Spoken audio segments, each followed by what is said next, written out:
Well, there I am. What's good, everybody? Welcome back. This is Saturday Night Nerds live streaming podcast, and it's your host Deante the Giant. Welcome back, guys. This is season 3, episode 11.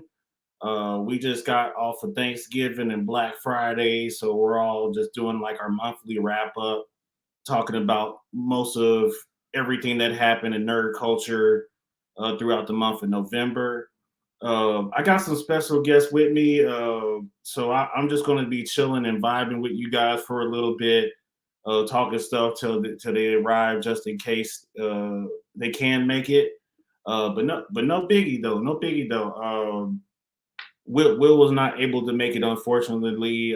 So well wishes to him. He is getting some recovery, and most of the gang are doing like some holiday stuff, so it's totally understandable. I don't mind talking trash about Invincible, the Marvels, and Loki season 2 if I have to. We will go in a little bit in depth of everything, and then it's going to be a shorter show than usual, so about 45 minutes to an hour of your time. We won't hold you guys up forever. You can get back to your weekend festivities, and I got a couple announcements to share with you guys as well.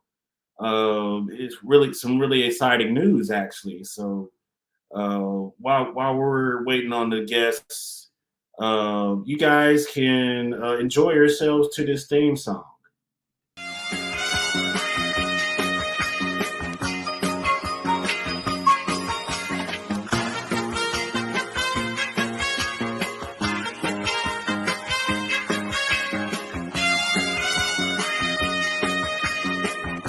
Is the best thing what?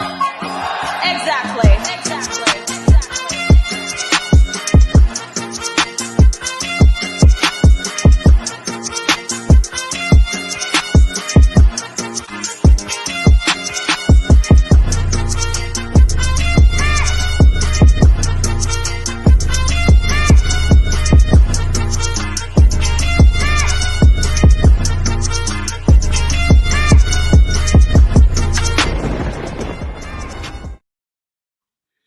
Yes, Lord, y'all didn't just see me on my phone. Y'all got shh. I wasn't texting and hosting a TV show at the same time. Don't judge me. Don't judge me, okay?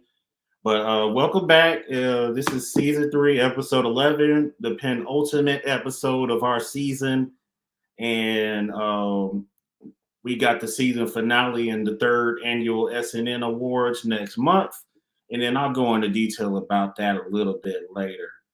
But yeah, we're just chopping it up. We'll see if we get our special guests and my co-host to pull up tonight. If not, no big deal. This will count as an episode for the month. I will gladly talk my stuff about these 3 topics of the night, and then get y'all out of here. So y'all have to just sit here and listen to me ramble about stuff. I got some announcements that you guys might like, and we just taking it easy tonight. So our 3 topics is the Invincible, season 2 of the Invincible, I believe, or no, season 2 Invincible. Okay, I've been screwing that title up. Don't forgive me for that. Season 2 Invincible, the Marvels, which is now playing in theaters for a couple, maybe about a week or 2 more, and then the season 2 finale of Loki. So a lot of Marvel conversations tonight, and I think you guys will probably enjoy the opinions here tonight. We're kind of in the middle of a SNN and Comically Inclined collaboration stream, so you may see Blake and Danny tonight. If not, they got family stuff to take care of at home. That's totally understandable. And our co-hosts are also handling their own personal things as well. So I'll probably talk stuff for not too long and let y'all go. Season 3 finale, which is going to be December 16th. You can expect to see all 4 of us hosting and talking trash. It's going to be a little bit different than the usual episodes, but we're still going to guarantee a good time. So if you guys don't have any early holiday plans, that Saturday, December 16th at 6:30 p.m. is when the season 3 is going to conclude for this whole network. But hold on one second. I'm gonna fix something real quick.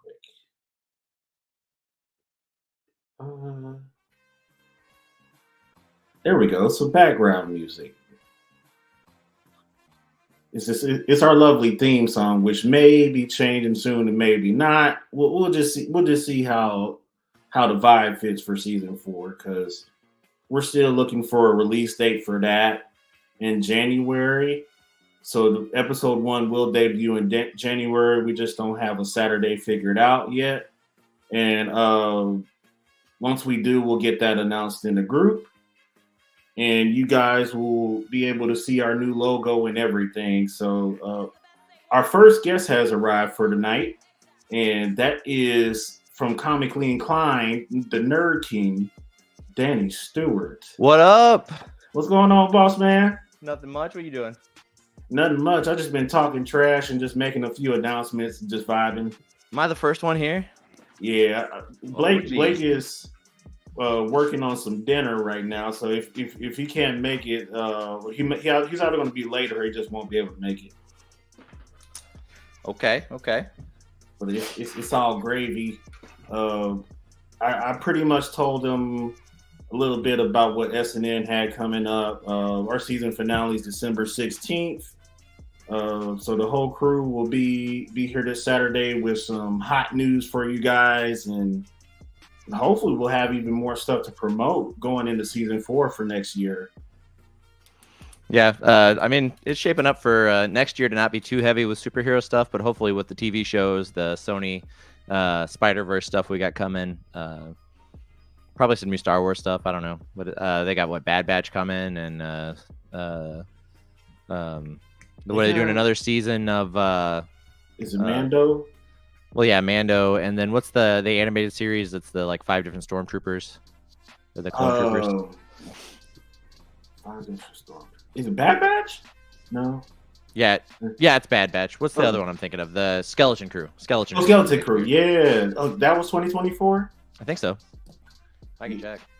Yeah, 2024 doesn't seem like a lot of Star Wars projects is coming out, but I probably missed out on a couple due dates with all the strikes and stuff. They might have made some changes or whatnot. Let's see.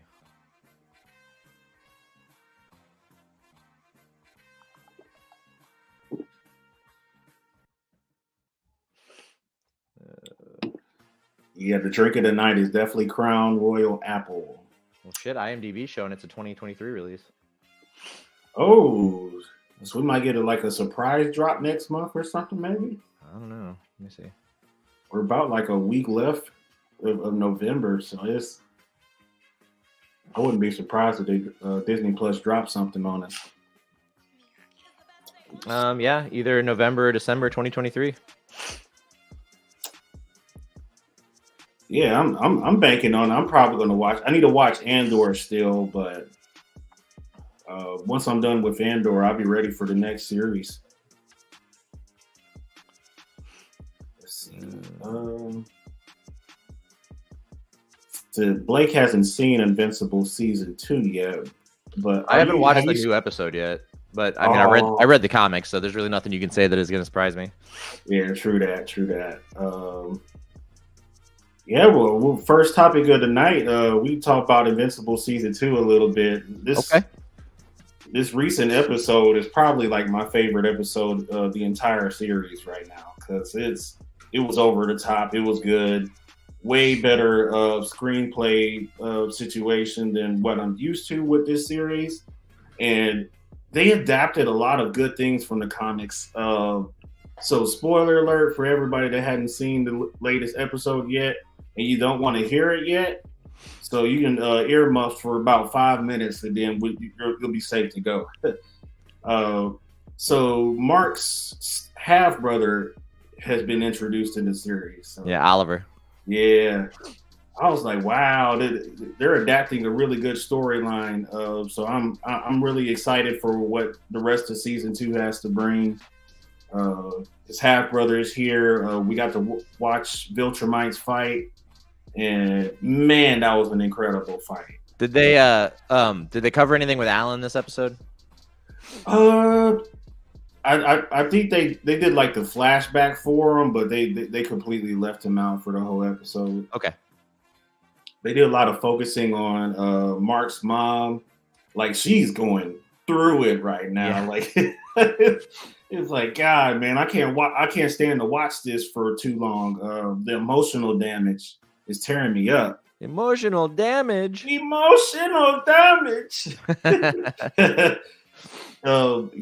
and Mark, he handled it pretty well. He found out his dad started a family on another planet. And it's just like, I mean, Omni-Man is trying to redeem himself, but he's got a lot to pay for. Yeah, he's wrecked a lot of innocent people on Earth, and he's just like, one conversation ain't going to atone for all of that. Nah, man, him slaughtering the Guardians of the Globe by themselves is something that's like, how do you come back from that? Yeah, this dude, he was a straight monster on Earth. He just did this full 180 personality flip on this new planet with grasshoppers, and he's clapping cheeks with one of them, and like, damn. As many as he wants, really. What are they gonna do about it? Yeah, and Invincible is just not having it. He's just like, oh, so your mom wasn't enough for you, and of course you would know some teenage drama would come with that. So it's totally understandable because he hadn't seen his dad since that incident. And that's a hell of a surprise. So, how far into that? Like, how much time passes in that episode? They focus so heavy on Omni-Man and Invincible's reunion. So I wouldn't say a whole lot of time has passed, but at the very end, it looks like Omni-Man's getting carried off on a stretcher to get taken back to the Viltrumite Empire. And then I think the general himself came down to get Invincible. Yeah. And he's just like, you are going to conquer Earth yourself. And if you don't, we'll come down and do it ourselves. And it's just like, oh, God. If he wasn't in a pickle now, he will be in the next couple of chapters or episodes. Uh-oh. Just knocking my shit over. Yeah, the cat-like reflexes. Yeah, this season's been kind of impressive compared to season one. I wasn't too crazy over season one personally, and I started a lot of controversy myself because of my opinions on it. But the season two is definitely, I feel like it's the redemption this series needs. Well, I mean, I loved season one as much as it was just a rehash for the comics. I really enjoyed it, but yeah, season two is when you start to get into like the meat of the main Invincible story. A lot of things get set up that last through the majority of the series. Yeah, I was ready for the Viltrumite Wars and meeting his half brother. They're all good points that they brought into the show.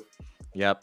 And we should get some more with Titan and Invincible. Some of that from they showed that in the first season where he took over as the Underlord crime boss. Yeah. And there should be some more of that coming up.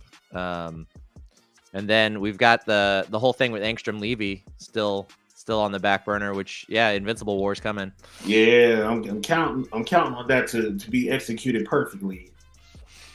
It's gonna be cool. I wonder if they're gonna give us some new versions, some new evil versions of Invincible. If they're gonna stick to the core 13 from the comics.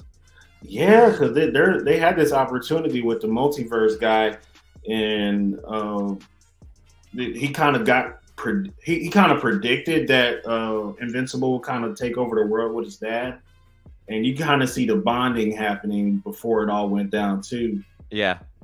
So I'm expecting the evil Invincible pretty soon. Maybe not this season, but... Then the other big question with the Invincible War is when we get the crossover in the comics with Marvel, where Invincible meets Spider-Man. Yeah. And then the crossover, that also includes where he goes into the DC universe. And I'm wondering if we're going to see that as well, if they're going to do something like that on screen, or if we're going to get like a tongue-in-cheek, like different versions of the Marvel characters, like a fake, like an alternate Spider-Man, an alternate Wolverine. Yeah, that's going to be wild. Like, I don't know if the internet's ready for that. To see him, the first crossover with Spider-Man was nuts. So seeing that adapted into the animated series, it should be a great episode. And the DC crossover was pretty good too. I know he like lectures them on how you can't just take your power and then put man behind it and call that your name. Like you got to come up with something more original. And he looks at Wolverine and he's like, "What's your name, Clawman?" It got really petty between them too. Yeah. What up, Kim Pachi? Kim Pachi jumping on? What up? Or Kim Pachi's in the comments. We're talking about Invincible season 2. We're up to like episode 4, but Danny hasn't seen episode 4 in as a whole just yet. But it was incredible. It's my favorite episode in the series so far, and I'm starting to have like different opinions about the series as a whole now because of season 2. I'll be right back. 2 seconds. No problem. Yeah, I honestly, I'm ready to meet Thrag. The General was awesome. The Viltrumites are so crazy, man. And Invincible finally kind of activated his bloodlust against the old lady that came down to take him out. She uses her braids to try to stab him up pretty good. It's just like, oh man. And Omni-Man tells him, like, bro, if you don't get serious, you're gonna die in this fight. Yeah, because it's like 2 of them versus like 2 of like their top Viltrumite soldiers, and Omni-Man's able to hold his own. He takes out like 3 or 4 of them before Mark gets into the fight, and then Mark almost wins. Then he goes soft like right before he kills her, and then she was like, "All right, stab him." Never spare a Viltrumite, even if it's a lady. Absolutely. Kipachi said lots of sex all the time. Sex. Yeah. Yeah, I don't know. It was episode 2 or 3 where just Alan's clapping cheeks, Mark is clapping cheeks. That was like, 3. That was the last episode. Like, damn. Yeah. This show is TVMA for a reason. That is for sure. Yeah. And dude, we get the in that we get the Viltrumites tearing Alan up pretty good. They really destroyed him. So I'm excited to see Conquest. When Conquest joins the show, I'm excited to see what they do with him. Oh, Conquest is going to be a total beast. I've given Invincible a lot of flack for some of the silly things that they do. One of the things that I give Invincible a hard time for is all the black dudes are bald. There's like one character. There's one black guy with hair in the show, and it's the multiverse guy. But they introduce, what is his name? The Black Viltrumite. He's bald, and I don't remember his name. Him and Omni-Man beat the living shit out of each other. And then even though Omni-Man pulls his large intestine out, this dude still managed to like, I'm gonna break your spine while you're not looking. And it's like, the Viltrumites are harsh, man. Lucan. His name's Lucan. Lucan, yeah. Oh god. Do you think it's just that Norman Osborn sets the bar too high for black hair for them to try to do it on any other character? Yeah, his ways get you seasick, man. Like, I don't know if I can serve that, man. Norman Osborn, man, he set the standard for all the black character haircuts in this series. But apparently everybody's bald. And he's a Green Goblin with black hair. He's supposed to be a ginger, right? No, it's brown. He's got brown hair. Oh, okay, yeah. Because some iterations I've seen him all ginger. Like in the Spider-Man 2 video game, he's ginger, and his son is, and Harry's ginger too. Yeah. I was like, damn. Explains everything. He ain't got no soul. He ain't got no soul. It was easy for the symbiote to get onto him. Yeah, spoiler alert if you haven't played Spider-Man 2, which I haven't, but the internet spoiled it well before the game released that, it's not Eddie Brock that's going to be in the Venom suit. Yeah. My very first guess was Harry Osborn. I just knew he was getting it. There's nobody else. Like, Peter is bound to get it to have his black suit temporarily, but we always knew it was going to come off and attach to somebody else. And that's who got it. Correct me if I'm wrong, but we still don't get Green Goblin in this game, right? We finally get like an allure to him. Yeah, but no, like he doesn't show up and throw some pumpkin bombs and. Nah, he's more than likely going to be like the big bad for season or Spider-Man 3. They hinted a little bit to like the Sinister Six, but I don't know if it's the Sinister Six. It's Insidious 6 or whatever that Green Goblin's a part of. It's Sinister 6. Sinister? Okay. Yeah. So, yeah, we can expect that. He visited Otto Octavius while he was behind bars. They just had a back and forth. So Norman's kind of pissed off at Peter, and he blames Peter for, like, Harry's death. Another spoiler. So he is just bitter. And he's probably going to suit up in the next game because of all the events that went down. I just think it's crazy that we're getting Venom, B, that it's Harry Osborn that's Venom, and it predates Norman as a villain to Spider-Man. Spider-Man's biggest villain. Yeah, arch nemesis. Oh, I think Bulletproof is bald. Actually, I don't think he has hair. He does. Or is it? He's the one with braids, right? Yeah, he's got braids. Oh, okay. Oh, yay! 2 different hairstyles this series so far. They went all in on braids and bald heads. Yep. It's like, Jesus Christ. Season 1, there was at least 4 characters though, just straight up bald. I'm like, damn. Robert Kirkman must got a thing for that shiny head. Yeah. Yeah, it's more so in the comics too. Yeah, it is kind of the same in the comics too. It's like, damn. I don't know why. Up until season 2, I kind of just preferred the comics over the animated series. But yeah, I think I'm still comics first, animated series second. Yeah, and I didn't even know like Robert Kirkman was like responsible for this and Walking Dead. That's crazy. Yeah. Yeah, and there's I don't think it's a crossover between the two, but there is like an issue of Walking Dead where, because all of Walking Dead was black and white, and there's an issue where Rick is having a fever. He's like recovering from an injury, and he's got this really bad fever, and he dreams of a color world with the governor as a villain, but they're all like super villains, and they're all like superheroes, and they're in a world very similar to the Image universe. Ooh. I can get down with that. That's the closest to like a Invincible / Walking Dead crossover. He should probably consider that and say Saturday Night Nerds is where he heard it first. That would be cool. Although, who goes where? Because if Invincible goes to Walking Dead, he's wrecking everyone. Like, the zombies are not even a problem anymore. And if Walking Dead comes to the Image universe, they're not going to be much of anything. They're just some people. Yeah, pretty much every character in the Image universe can just shred through them. Yeah, I mean, you got Shadowhawk, Savage Dragon. Let's see, all of Cyberforce, Pit. You remember Pit? Yeah, I do remember grunge Pit. Version of the Hulk. Yeah. Yeah, and Spawn is Image too, isn't he? Yes, and Spawn. Don't forget. Spawn.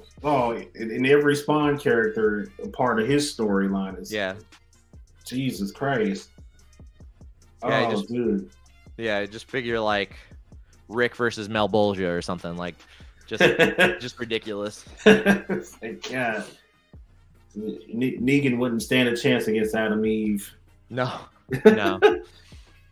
No, but also you'd have to worry, man. I feel like Negan would, if he got loose in the Image universe, he would power up for something. He'd find something. Yeah, like he'd become a problem. He was like, I knew I stood no chance against you guys, but then I figured it out, and now I get to bash somebody's brains out again. Yeah. He gets some kind of mystic baseball bat or something. Who knows? Yeah. The cosmic bat. Yeah. There's one more thing about it. My favorite character of the series overall is definitely Adam Eve. Her spinoff was incredible. Yeah, dude. And that's something we never really got in the comics, so it's cool to see it on screen. She's powerful as hell. She's always been powerful as hell. Yeah. Well, the ability to just change things on an atomic level, like that makes you stronger than a nuke. Like you can't be stopped. It's just like when she gets like fully like I don't know, full experience and she just matured to like a certain point. She definitely be the most dangerous character in the show. Yeah, and I mean, I'm not gonna spoil it for the show, but like in the comics, like she gets OP. Like she's way up there.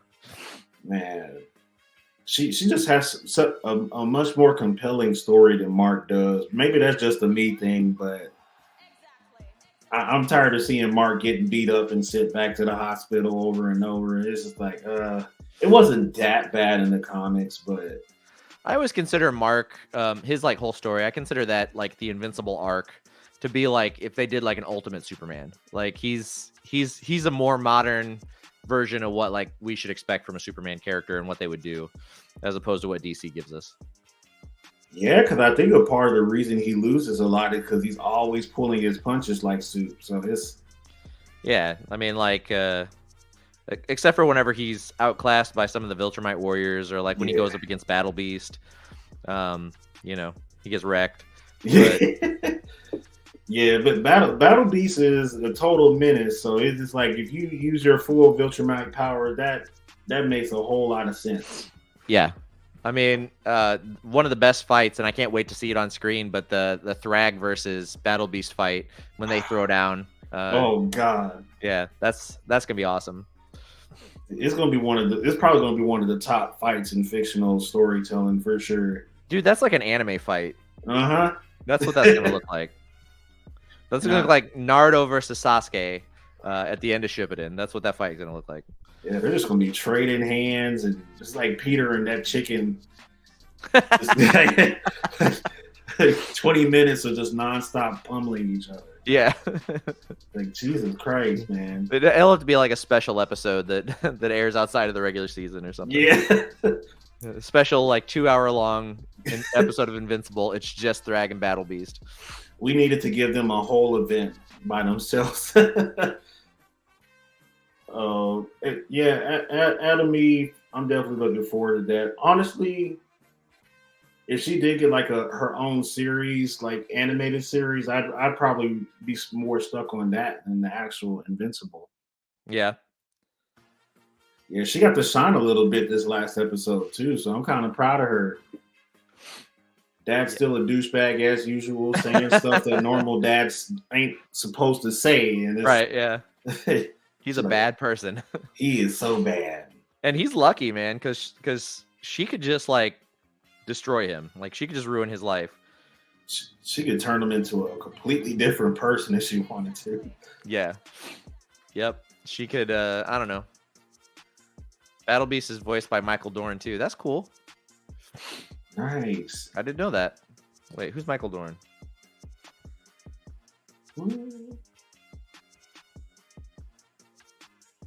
Another good voice actor that showed up this previous episode. Oh yeah, okay. He's what's his name? The Klingon from Star Trek: The Next Generation. Oh, Worf. Yeah. Oh, look, Kenpachi said Worf. Yeah, you're right. Yeah, I'm thinking that.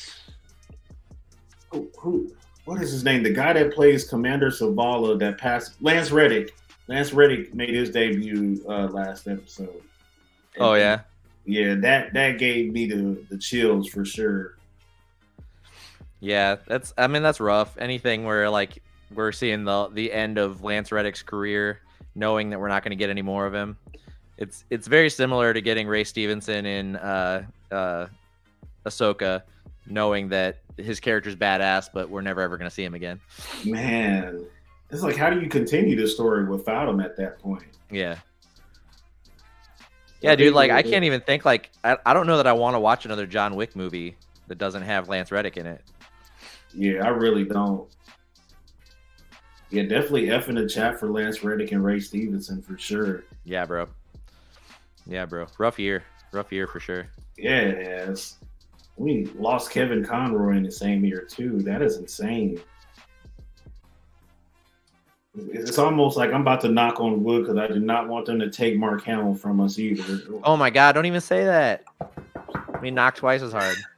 I gotta punch a hole in the wall. Yeah. Oh, punch a hole in the drywall, Kyle. with a monster in my hand. Yeah, but if there's anybody in the comments section that's watching this from Facebook, if you need to, you can switch over to YouTube, and we'll be able to see your comments from there. Lately, StreamYard hasn't been picking up everything in the comments section, so YouTube or Twitch is usually a lot better about getting everything you guys send in. You think it has anything to do with you broadcasting from a group instead of a Facebook page? This one that I'm using is Facebook page, but normally I use page and Facebook group. I think the one time I didn't use group is probably what's leading to all these comments not showing up. Oh, okay. So I'll experiment with that in a couple streams or two and make sure I'm doing something right. Yeah, I know, Kenpachi. Yeah, I know. Protect Mark Hamill at all costs. The man is a national treasure. Yeah, he is. That's my guy. But overall, we probably got about like 6 episodes left, and so far, things are looking up for Invincible season 2. I'll probably come back around for Invincible season 2 finale and share my overall thoughts and score for the series. But yeah, it's off to a good start so far. Positive review from me. We got some dark shit coming up too. There's some big twists in the remainder of the season. Some stuff going on with Rex. Explode, and I mean, you know, it's like anything with Robert Kirkman. No one's guaranteed to survive. So yeah, it's Game of Thrones for sure in this series. Yeah. Yep. Except for maybe the Immortal. He's always gonna come back. Yeah. Right. No killing that guy. We're not killing Ross Marquand. No. Again, another man. He's a national treasure. Another man, national treasure. Dude, if you get a chance to meet Ross Marquand, not you, Deante, because you did, but if you're a fan of the show, if you get a chance to meet Ross Marquand, hang out with him, talk to him, that guy is a bro. Like, you can hang out with him for hours. He's just so cool. That is a fact. We had a fantastic dinner with him, and we just chilled and hung out, and he was a good time. I feel like I could call him up and be like, "Yo, Ross, what's going on?" He'd be like, "Yo, man, what's going on?" Like, just the way I feel. He's so cool, man. Yeah. I never laughed that hard in my life until that dinner happened. Yeah, I've got his email. I just figured it'd be creepy to just be like spamming his email, be like, "Yo, man, did you see this?" He doesn't answer that, slide in his Instagram DM. Yeah. Oh yeah, that's another thing. If you don't know this, he personally handles his Instagram. So if you message that, you're messaging him directly. Oh shit. Yeah, I figured like at some point maybe we get him on Comically Inclined's podcast or maybe even SNN. Like, it'd be nice to just sit and chat with him about nerd stuff. Yeah, dude. As long as he's not trying to talk shit on the Star Wars trilogies like he was at dinner. He was saying like, was it him or Shane that was saying like episodes 1, 2, and 3 were the best? Yeah, he was saying that 1, 2, and 3 were awful, and then Shane was saying that they were the best out of all of the Star Wars movies. And it was, man, was that fun? That was a great time. Because everybody was on edge, like, is this serious right now? Like, what's about to happen? I was not planning for this tonight. Yeah, but like, I know they kind of touched on it, and I think in the first season, but like, I think it's really cool, and I don't know if they'll talk about it more, but that like the Immortal was Abraham Lincoln, yeah, and that he was Genghis Khan, and he was God, who else? He's been a bunch of different people. Oh, Vlad the Impaler. He's been a bunch of different like historical figures just because he's lived forever. I don't know. I don't know if it's a me thing or not, but I think I'll never get used to seeing him die over and over in the animated series. Yeah, it's one of those things. It's like it's brutal every time. You know, you're just like, whoa. Jesus, did he just get ripped apart again? Yeah, he did. Well, another interesting thing in the comics, when Ultraman rips his head off, or when Omni-Man rips his head off, and he comes back with like this metal brace holding his head on. But they didn't do that in the show. They just skipped that entirely. that was a kind of a good decision for them to leave that out. I get that. I know they drop it later in the comics, so it's like not something that sticks around anyway. But I just thought it was really funny that in the early Invincible comics, when Immortal comes back, they like have like metal holding his body together so he can heal. Yeah, like Omni-Man himself kills him like multiple occasions. It's like, yes.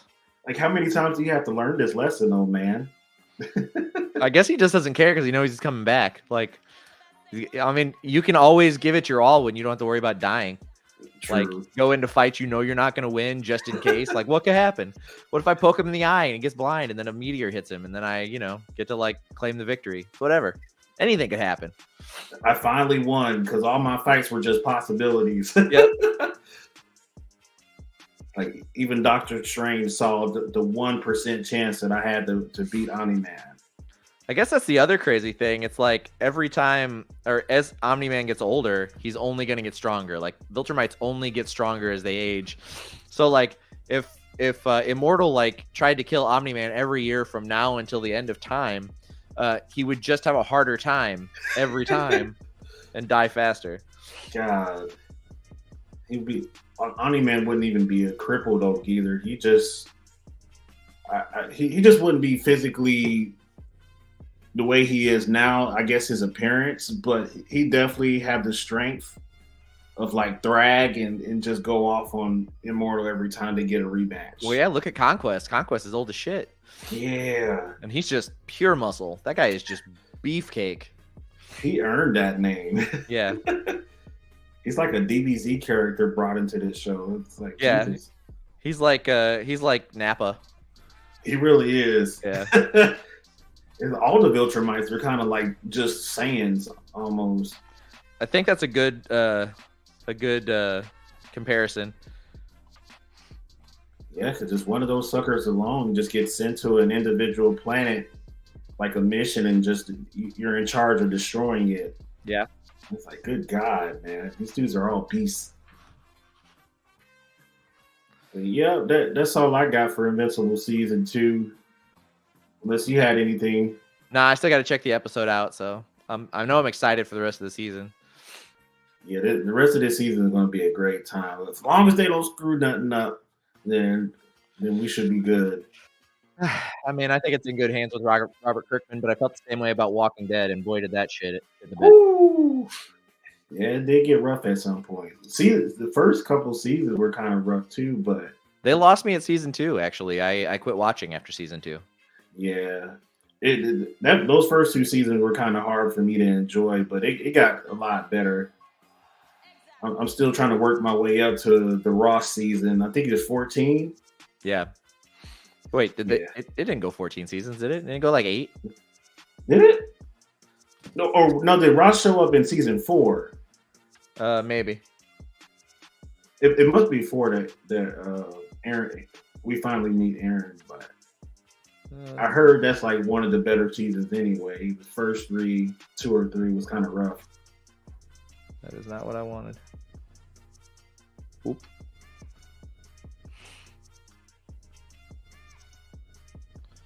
Episode guide. Oh no, it went more. It went to 11 seasons. Oh, so it must have been season 4 that Aaron debuted in. That would make sense. Let's see, season 4.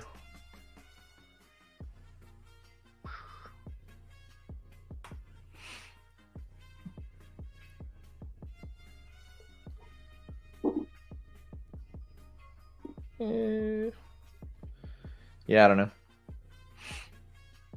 Yeah, I thought I heard him say that, but my memory kind of got a little bit fuzzy after that dinner that night. So, Well, I mean, you did finish off a bottle of wine. yeah, that was some strong stuff. Yeah, got to kick it with him at Coin Op after that too. Yeah, I didn't make it to Coin Op. Yeah, we were hoping you and Stefan would have been able to come out. Yeah, no, I don't think Stefan was down for it. Oh, yeah, there was like two people at Coin Op that kind of like saw Ross and was just like, "Is that Ross?" And they asked out loud. It was like, "Oh shit, it is Ross." he just smiles and like, "Yeah, it's me." Yeah, I'm just hanging out at a bar downtown. No big deal. Just casually walk the streets of Cape Girardeau, no security. It's like he was brave. I thought he walked back from Coin Op too. I was like, God damn, bro, you're a little bit too in character right now, bro. You call it Uber. He ain't scared of shit. But yeah, that's it for Invincible season 2. We could go over Loki season 2, which shouldn't take too long. And season 5, he joined the show. Season 5, okay, yeah, yep. That's what I remember correctly. Yeah, season 5 sounds about right. But yeah, Loki season 2 was incredible. I think they swapped out the directors and the writers for this season. Completely different crew from season 1, I believe. Yeah. And this season, season 1 was good, but this season was so much better. They went hard for almost every episode. It's true. It was I don't think there was a single episode that didn't leave me wanting more. I didn't watch one and was like, well, that was a filler episode, or well, that story wasted our time, or every bit of it moved the story along. Every bit of it was part of the plot. Every bit grew what we were going to see at the end. I think it's right up there with Daredevil season 2. I think it's probably one of the best things ever put on film. It sure was. Like, we got something from literally every episode we watched. Yeah, and it all kind of led towards the inevitable end. I mean, you see, from the end of season 1 to the end of season 2, the growth with the Loki character, and you can see like the steps from episode 1 to episode 6 that made him the Loki at the end. Yeah, you really did. I was really impressed with that. You didn't really see that a lot in season 1, and I guess that's kind of fair. But season 2, I was not expecting like to go that in depth with it. Like his argument with B2 or B15, and him calling him out about his mom and his parents dying, and how he's just like a villain, and that's the only thing he's good at. That conversation, it made Loki look inward for sure. Yeah, dude. Oh, you're talking about what was he? X something? He wasn't a B. Was it X5? Yeah. X5? Oh yeah. I already forgot like his like natural sacred timeline name. Just like Brad or something. Yeah, it's Brad. Yeah. God. And Mobius made it a whole point to stop Loki from doing anything out of emotion, and then Brad talks shit to him and he smacks the hell out of him. Yeah. He's like, you ain't nothing but a small little man.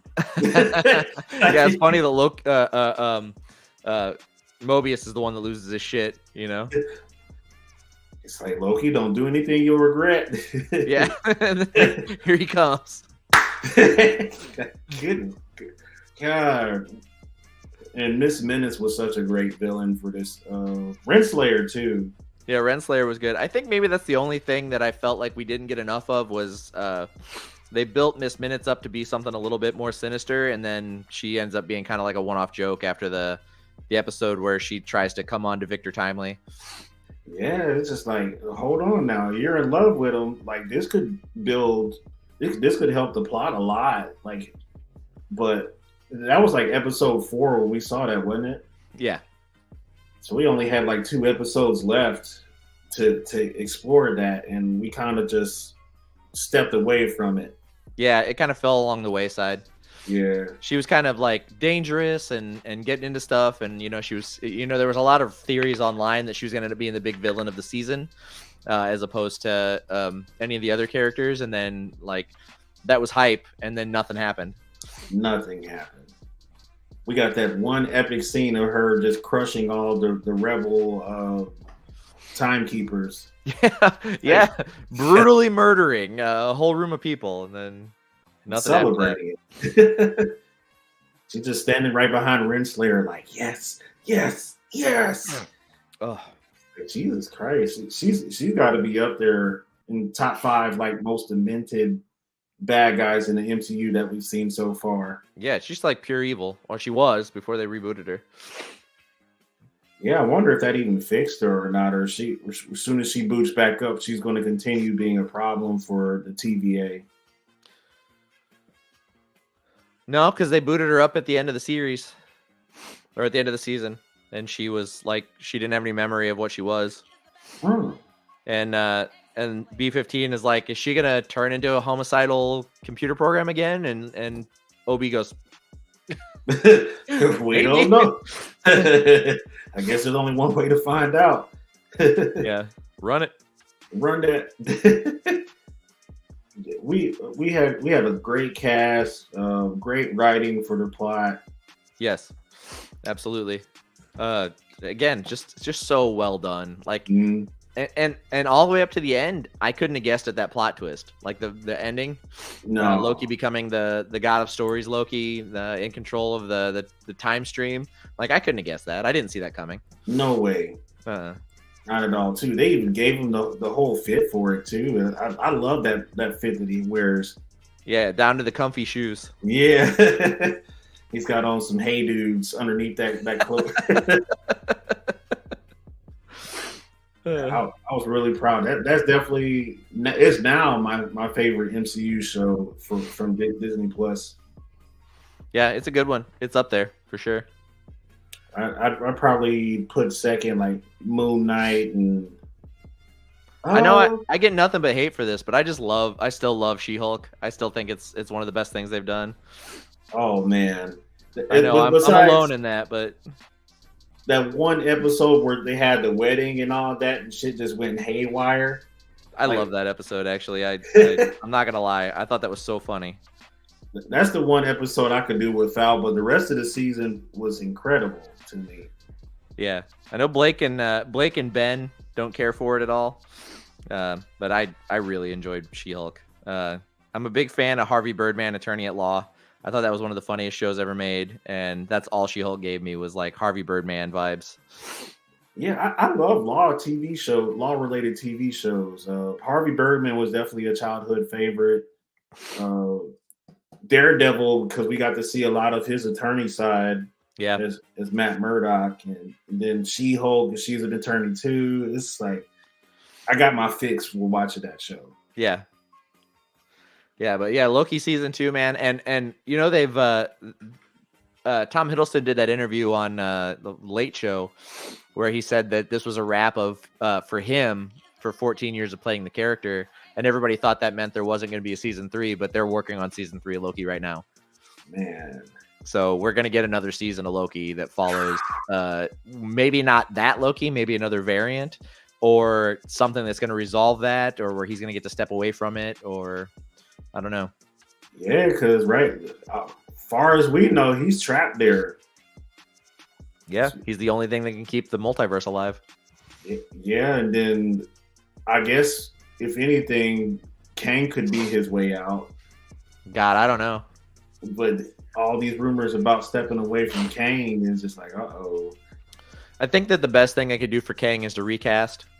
I don't think it would hurt anything. I think it's totally possible for them to just make it a different face, same character. Yeah. I don't know where they're going to get an actor that embodies that kind of gravitas that Jonathan Major was able to pull off, playing multiple different characters and each one be like different. you know, from his Kang the Conqueror, his He Who Remains, and then his Victor Timely, all fundamentally different characters. It's like a different person plays each one. Yeah, I'm ready to see a new person take on that role, but I am definitely aware of the challenge that presents too, because he's got some big shoes to fill for sure. I'm also curious about this. What were they planning on doing with Doctor Doom too? So I'm definitely going to watch the pipeline for that. I'm so scared that when we get Doctor Doom, if they're rushing him to be the next big bad, if they're looking for him to take the place of what they were planning to do with Kang, that they're going to rush him to the screen and he's not going to be good. Yeah, that's going to hurt. There has not been a single good version of Doctor Doom on screen yet, and it's so easy to get wrong and so hard to get right. Yeah, Julian McMahon was the closest thing we had to like just a little bit better than the rest of them. Yeah. I know the newest Fantastic Four movie, awful. Their Doctor Doom was awful. Yeah. The unreleased Marvel film of Fantastic Four, you ever seen that? It's from 1994. I have not. Oh, if you get a chance, look it up. It is god awful, and it's so they made this movie with the cheapest special effects they could because they just had to get the movie done so they could keep the rights to the characters. So they made this movie in the cheapest way possible, and it is absolute garbage. But it's a fun watch. It's got Doctor Doom in it as well, and Mole Man. And Reed Richards, like when he does his stretchy powers, it's like a big floppy hand on a stick, and he like holds his arm out. And whenever Johnny Storm goes into Flame On, they replace him with a cartoon character. The Thing is a giant rubber costume, and it's like obviously just a rubber suit over the top of a person's body, like the old King Kong. Wow, it's pretty bad. Yeah.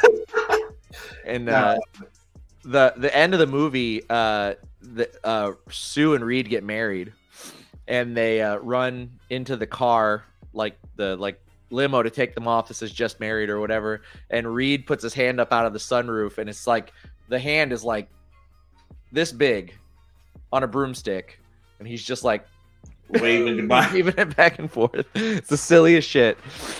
But they never meant for it to be. They never meant for it to be released, and then it got leaked on the internet in the like early 2000s. Damn. But yeah, you should check it out. There's probably a YouTube video that you could share. Yeah, I need to watch. There's a whole bunch of Fantastic Four content I haven't. I've watched the Jessica Alba movie with the Silver Surfer. Yeah, but I haven't seen that '94 version, the one with Michael B. Jordan, and I think there was one more live action, but I could be wrong. So they did the original. They did the one in '94, and then they did 1 and 2 of the Michael Chiklis and Jessica Alba Fantastic Four, and then there's the newer one with Michael B. Jordan. That's all of them, actually. Oh, so there was four different movies, but yeah, 2 of them were like a sequel. Yep, that's the one with the Cloud Galactus instead of a giant person. Just awful. Who makes these decisions? I don't know, because it would have been so easy to just cast a person in a giant hover chair and CGI them in or whatever. Right. And instead they're like, oh, he's a giant cloud that consumes planets. It's like it's a space blob. Cool. It's like a purple parallax, basically. Yeah. It's like, wasn't Parallax like a green cloud in the Green Lantern movie? Yes, yeah. Yellow. He was a yellow cloud. A yellow cloud. Wow. Because Parallax is the force that powers the Yellow Lantern rings. Yeah. I thought they got that wrong too in that movie, but it's been a while since I've seen Green Lantern. Oh yeah, it's real bad.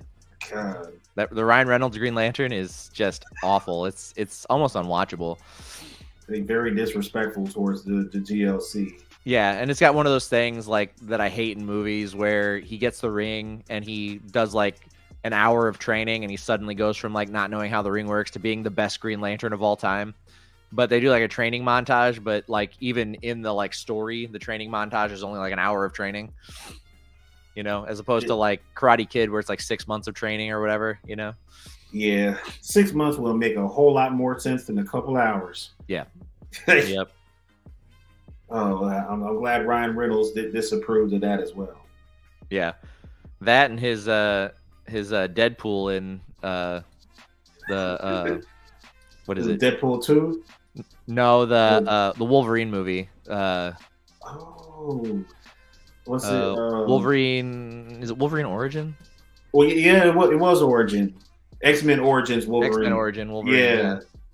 Yeah, where he played Deadpool, and the costume designer, the director, or whatever, was like, instead of putting him in a big red Deadpool costume, just made his like body Deadpool's costume. So he takes his mouth away, so he's got the eyes and then the closed mouth or whatever. His swords are like his hands. And then like I don't think that in the scene where like that version of Deadpool fights Wolverine, that's not even Ryan Reynolds playing Deadpool. They had another actor dressed up as him. Ryan Reynolds didn't even get to do that part. Wow. Like the way that they told the story, they wanted Ryan's character to be the one that got his body altered, but it's like, bro. Yeah. Yeah, and then the whole thing with like he's got 2 like full-length katana blades in his arms. Like how does he bend his arms? How does he bend his arms? How does he shoot stuff? Because Deadpool shoots stuff. Yeah. Like Wolverine, I can see the blades are only supposed to be as long as his forearm, but with Deadpool, they had full length like 32-inch katana blades in his arms. It's like one of those things where you make a superhero movie for the first time, and of course the big bad is the character with the exact same power. Yeah, it's like that scenario. It's like, come on, man. Really bad. They were like, what's better than 3 12-inch claws? 1 3-foot-long claw on each arm. Perfect. And he still loses. Nice. Put it in the can. Can't wait to watch it. Yeah, they give him Cyclops' laser vision and just dumb. Just all sorts of dumb. And then also when he uses Cyclops' lasers, it burns the skin around his eyes and it doesn't heal, even though everything else heals quickly. Yeah, like you're supposed to have Wolverine's mutant powers too, so it's like you should be healing. It doesn't even make sense in the universe that they're telling the story in. Like, who was checking this shit? Who wrote this down and said, you know what? That's a great idea. That makes a lot of sense. Somebody's little brother came on the set and took over. Bad. So bad. So bad. Yeah, I don't have anything else for Loki season 2. Overall, I'd give the series a solid A. Maybe even A+, it depends on mood. I think I'm going with a 9. I give it a 9. Yeah, it's worth it. It's definitely worth it. You guys haven't watched it yet. Don't worry about the spoils. It won't change your experience. Yeah. So, it's a great time. Get on it. Yes, Lord. Our final topic of the night is the Marvels. And man, was that a good movie. It's so good. Yeah. It's like the most hated on film of 2023 right now. And it's just because of box office sales. And yeah, because the critics. Yeah. The fucking critics. Rotten Who Tomatoes. even listens to critics anymore? Who cares what they say? Go watch the movie yourself. Find out the truth. I can think of like 5 instances where the critics got it so fucking wrong, and we're still like letting these people decide whether we go see movies or not. It's so stupid. Yeah. I don't give a shit what Rotten Tomatoes says. One of my favorite movies of all time is the first Godzilla movie. You know how much of a piece of shit that movie is? And so watchable, so enjoyable. I don't Rotten care. Tomatoes gave it a low score too, but I love Godzilla in general, so I just watch it no matter how trash it is. If it's even trash at all. I'm sorry, my sinuses are all messed up. We were at my mother-in-law's house yesterday, and she burns like this smelly, like scentsy shit. It fucks my allergies up. So I don't have a Coke habit. I just had allergies today. There's no booger sugar in his diet. No, who can afford it? Got 5 kids, you know. Oh man, that's a rich man hobby. Yeah, Brie Larson. I think that her performance was great. Teyana Paris, Iman Vellani, they all killed their roles. Yes, I think that I don't think it changed the game as far as superhero films go. I don't think it had a message that was like incredible or like would change your perspective on something, or that it was like I don't think I left the movie any different than I walked in, you know? I didn't learn anything watching it. It was just fun. It was just a fun superhero film with 3 superheroes using their powers. Like that's all I need in a superhero film, really. That's like the bar for thing I'll go watch. Exactly. Like, there's some of them that set the bar way up here. They elevate the brand. They elevate the art form. And that's great. But every single thing that gets released doesn't need to do that. Some of them can just be fun to watch. And that's certainly what this was. Yeah, not everything has to be Endgame. So it can't be. No. It can't be. We could not get Endgame after Endgame after Endgame back to back to back, because then movies like Endgame would become the standard. You know? There'd be nothing special about it. You need some regular ass superhero films where they just are doing their thing in a good way, and it's a fun story, and that's what we got, you know? Like, this was a vehicle for Miss Marvel to meet Captain Marvel. Great. Exactly. That's fun. Iman Vellani does a great job of playing the like starry-eyed fangirl who's just meeting her idol. And then we get the story between Photon and Captain Marvel, where they're dealing with the shit from her like abandoning her as a child. That was in there. Cool. Yeah. Love it. The villain, I couldn't even tell you what the villain's name was, and I don't care. Darvin. Darvin, yeah. Her powers didn't make any sense. There's no reason why she was a threat to Captain Marvel, but at the end of the day, it was fun. She's just a regular Kree running around with Ronan the Accuser's hammer and fighting off Photon, Miss Marvel, and Captain Marvel at the same time. Right. And we mentioned this in the Comically Inclined before. Like, like how are you able to fight off those 3? Right. Captain Marvel took on the Infinity Gauntlet by herself and was about to hand Thanos' ass. And that's all 5 Infinity Stones. And then, or all 6 Infinity Stones. And then Dar-Benn just has a Kree-powered hammer and a Negaband. So basically, the Negabands, that's half the power of what Captain Marvel has. So she was wielding half of Captain Marvel's power and still giving her a hard time. Didn't make any sense. Yeah, didn't make any sense, but still fun to watch. Yeah, Miss Marvel had the other bangle, so that should have gave her an edge. Yeah, exactly. Like, what the hell is going on here? Why wasn't she as powerful as Dar-Benn? Like, why wasn't she as big of a threat, wearing one of the 2 bands who are of equal power, and she needed the other band to put on to become full power? So why wasn't Iman Vellani's Miss Marvel half power of Dar-Benn? I was like, she's getting jumped by like 3 of the most dangerous characters in that universe, and she's hitting Photon, landing hits on her, and then she's like pushing Captain Marvel out the way and damn near trying to kill Miss Marvel herself. Like, whoa. So some of that, I blame that on the writers, not telling a cohesive narrative. If Dar-Benn had that much power with one bangle, and Captain or Miss Marvel has had that one bangle for a while now, she should be as big of a problem as Dar-Benn, and should have been from the beginning. Absolutely. You don't fight Photon and those other 2 and just get the upper hand. Yeah.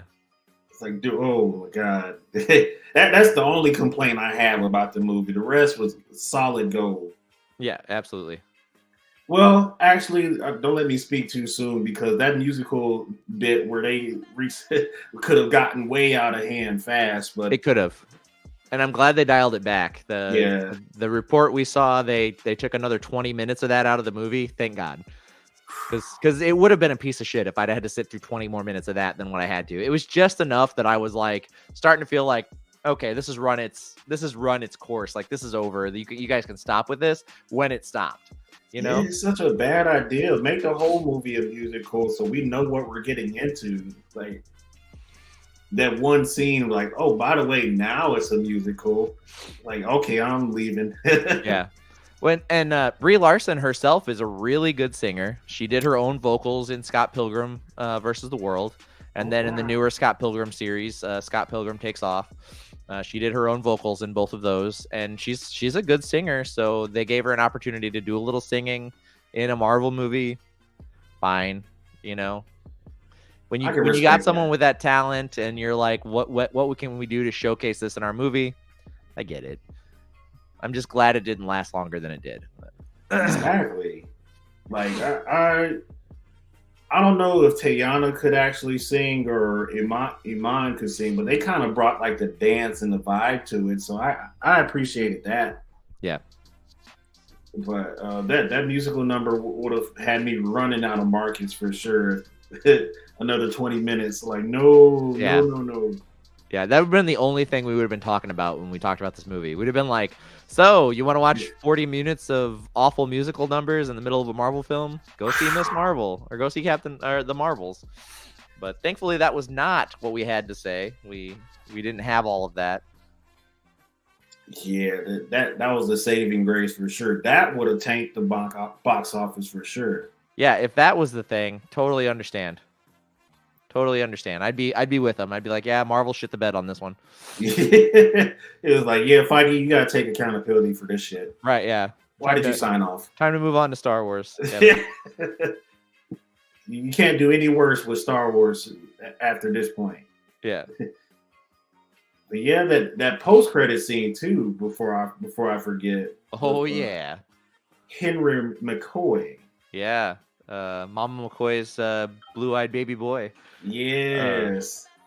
CGI absolutely. Kelsey Grammer. Absolutely. And I'm so glad they went with the Kelsey Grammer Beast too. Mm-hmm. 'Cause not anything against Nicholas Hoult, but like he just doesn't have the iconic voice for Beast like Kelsey Grammer does. I'm gonna sneeze. He does it so well too. Like that's the voice you would expect from Beast. Uh-oh. Oh, sorry. Yeah, this sinus is kicking in pretty bad. Yeah, so the 90s Beast, that voice from the animated series and Kelsey Grammer's voice, very similar. Yeah. And when I close my eyes, that's who I see voicing Beast for sure. And this is like, and he did an interview recently where he just like he's expected to be making more appearances in the MCU. So that's a great call on their end. Well, the great thing with Kelsey Grammer just voicing Beast is that he can be Beast for the next 40 years. Well, maybe not. I don't know that Kelsey Grammer is going to live another 40 years, but he could at least do the next like 15 years of voicing Beast as a character in the X-Men, and it would be great. Yeah, and you can just have somebody else in the bodysuit whenever he's not physically able to. Oh, yeah. Have someone else mocap it, and you just have him voice the character. Perfect. Do that all day. I can dig that. We got, who is the Binary? Yeah, so Maria Rambeau. I don't remember the actress's name, but yeah, she's playing the Binary version of Captain Marvel. So Binary comes from a storyline where Chris Claremont wanted to use the Phoenix in a storyline with the X-Men, and Marvel was using the Phoenix for something else, and they told him, no, you can't have the Phoenix for this. So he invented Binary, which is another version of Captain Marvel, who's got powers that are on par with the Phoenix. And so now we have, that version of Captain Marvel existing in one of the MCU universes. So we'll see what that looks like, Did Binary at some point go evil, or did she just stay good?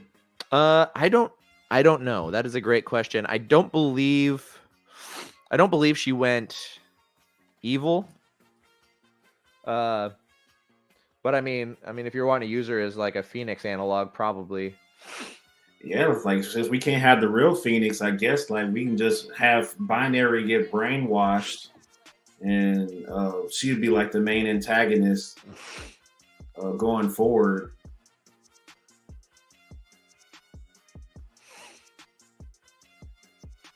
Give me a sec. I'm gonna read this. Clam King, thank you for tuning in. Yeah, we kind of got most of the spoilers out the way, and we're actually on the last topic of the night. But yeah, we covered the Marvels, Invincible season 2, Loki season 2, and then we just had like a shorter show tonight. So after we're done with the Marvels, I'll get into announcements and everybody can be on their merry way for the weekend. Yeah. Thanks for tuning in for sure. And for everybody that's watching through the SNN Crew Facebook page, like if we don't see your comments, it's because StreamYard isn't picking them up. So you're more than welcome to swap over to the YouTube channel and you can catch us live there or the Twitch channel. We'll be able to get your comments and we can talk to you while you're here watching it. Yeah, so apparently the binary version is at one point Carol Danvers was trapped in a Faraday cage and couldn't get out, so she used her energy to create a second version of herself that's just like energy in the form of a body, and that like freed her, but also that version of her gained sentience and became its own character, and that's who binary is. So she's just a being of pure energy. Yeah, I could see like a golden opportunity in making her a villain, but depending on who they choose to be a villain, if they do run with X-Men for a little bit, if they go with someone like Apocalypse, then everything would tie together pretty cool. Because we expect to see a Binary and Photon team up. Yeah. So it's got to be a strong villain in order to take those two on. So. You would think. I don't know how much more we're gonna get of the binary version of Captain Marvel, going forward. Once Monica Rambeau makes it back to the 616, or if she's gonna survive Secret Wars, if Binary's gonna hang around, maybe that'll be another hero they add to Marvel's roster for the MCU. Yeah, honestly, her being trapped over in that universe could be a part of the solution for whatever the big threat is coming. But I need to develop some theories on what could come from that. But that was an awesome post-credit scene. It's probably the best post-credit scene outside of the Kang one from Quantumania of the year, and I really enjoyed the Marvels. We got some comments on our Facebook side of things. I'm just going to run through them real quick. Ben Stewart said, "Hey, I know those nerds." Willie McCoy Jr. said, "What's good, family? Hopefully all had a good Thanksgiving weekend." Willie, we had a great Thanksgiving weekend. Shout out to Mac and Ben. Yeah, Mary Love threw us some nice waves. Kempachi was on the Facebook end of things at one point as well. Edmund Forrest said, "Hey guys," and that he doesn't mind She-Hulk and he thinks the Punisher was dope.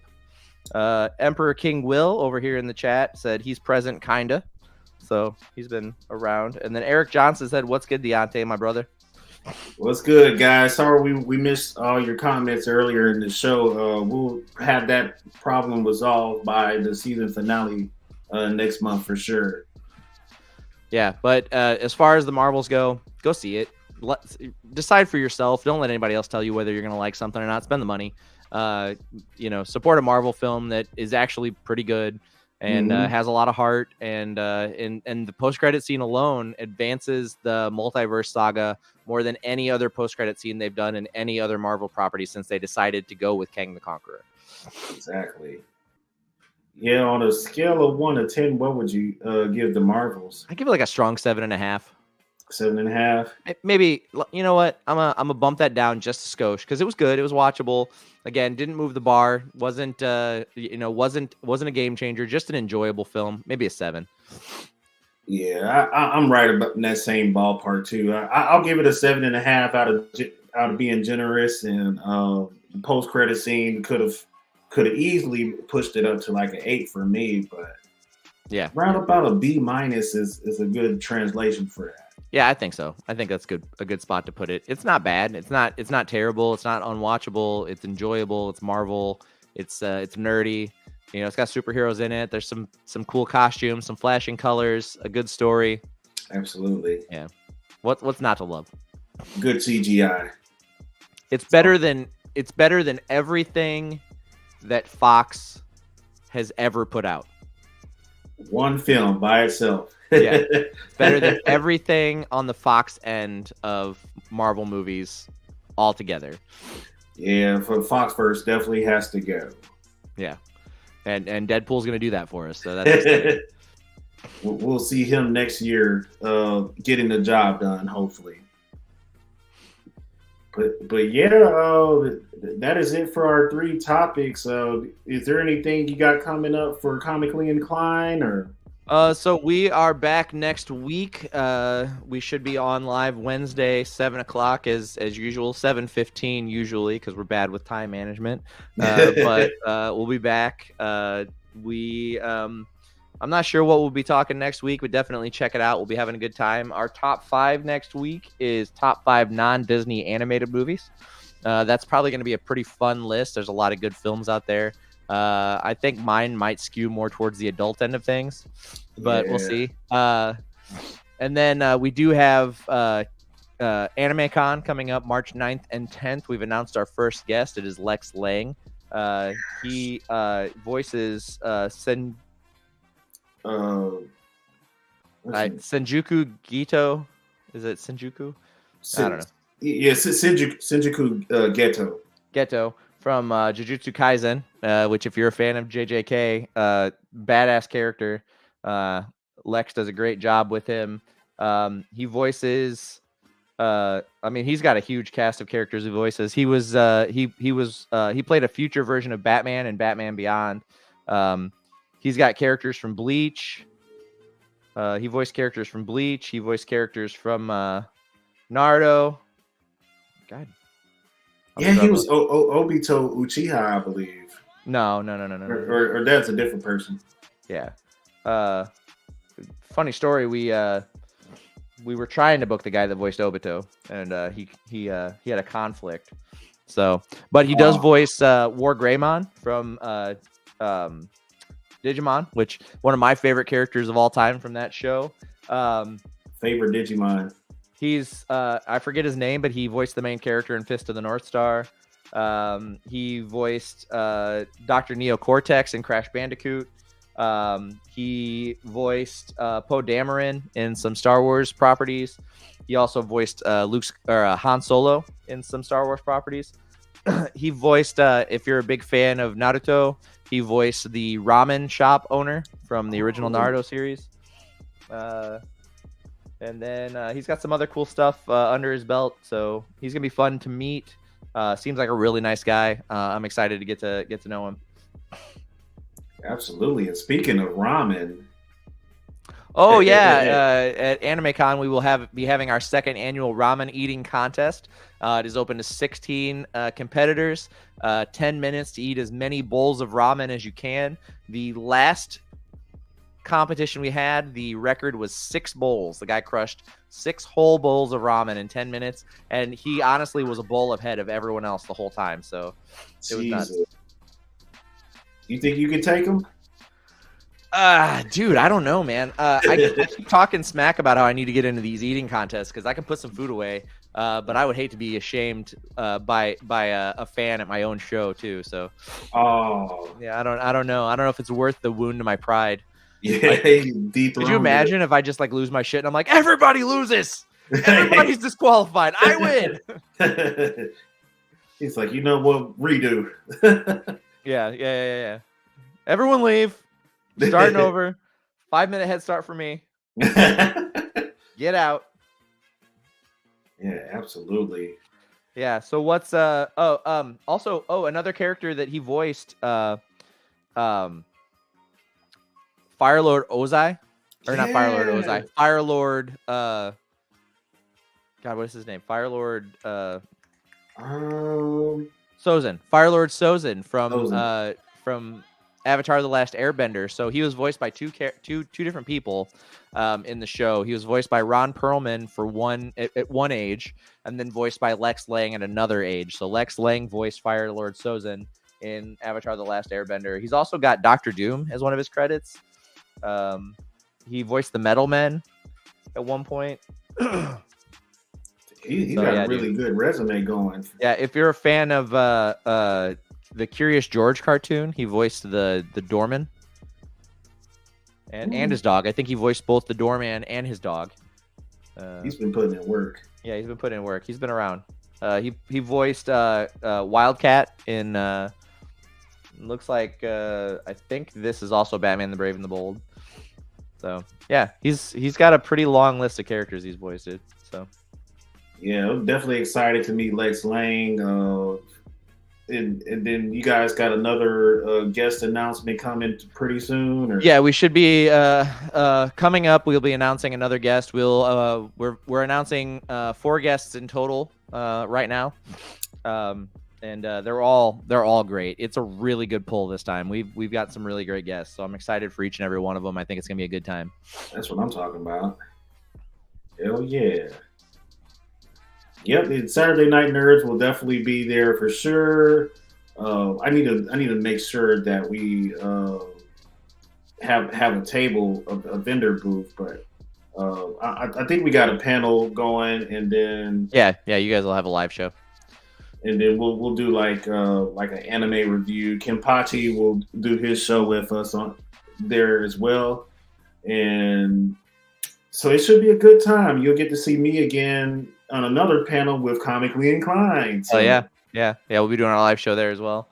It's gonna be a good time. Yeah, and then my last couple of bits of announcements. So we got the season finale next month on December 16th at 6:30 p.m. Central. So hopefully the 4 hosts, the OGs are back in here. We do not have like our topics picked out yet, but hopefully it's going to be we're going to go out with a bang, I would say, and we got even bigger announcements to make. Then I'm going to do a couple now, but then I'll save the rest for that finale. All right, I'm excited. Front row seat. Yeah, absolutely. One of them is that I got my own spinoff now. So I finally get to join the spinoff team at having my own show coming up. It'll start in January, where it's called Deante's Playlist. And it's going to be me with special guests talking about new albums dropping from every genre of music. So it's for all the music nerds. If you get hip hop, metal, maybe even some country, depending on what kind of mood I'm in. Gross. So I'll be talking about. I think the first episode I'm going to be covering the J. Cole and Drake tour that's about to happen, and I'll share all the latest and greatest news about that, and then I'll discuss like what albums that I've been listening to up until that point, and what albums I'm looking forward to. So, really excited about my spinoff. Yeah, that sounds exciting. I would love to guest on that. Absolutely, I can talk metal, which is long as we got. Really, I can talk any kind of music as long as we're staying away from country. And if we want to talk country, we can. But I promise you, I'm not going to have many good things to say. we're both Kendrick and Travis fans, so yep. Shoot, that definitely be a good time. Yep. So yeah, next episode also we got Mugiwara Monday, so we'll talk the latest chapter of One Piece this Monday coming up, which is 1099. Yeah. So that'll be a full spoiler review of everything that goes down there. And then next Thursday is episode 2 of SNN War. We're still waiting to hear back from Will if we're going to do late nights next Saturday. So we'll get you confirmation on that as well. But that's all we got until December. So all right. Absolutely. We appreciate everybody for tuning in. Yeah. It was a fun show tonight. Me and Danny two-manned it again. Hell yeah, brother. But we'll try to get Blake in. We're doing the SNN Awards in December as well. So we'll see if we can try to get Danny and Blake back in here for the award show. So dude, that'd be fun. That's gonna be a great time. But yeah, look, we're all looking forward to that finale and the awards. So other than that, that's all I got for season 3, episode 11. Thank you, Danny, for helping me out with this show. Thanks for having me, brother. Appreciate you, and we love you. One of the greatest kings of all time, the nerd king. And everybody else, I hope you guys had a wonderful Thanksgiving and a peaceful Black Friday. But that concludes our show, and we are grateful for your fandom. So, without further ado, that's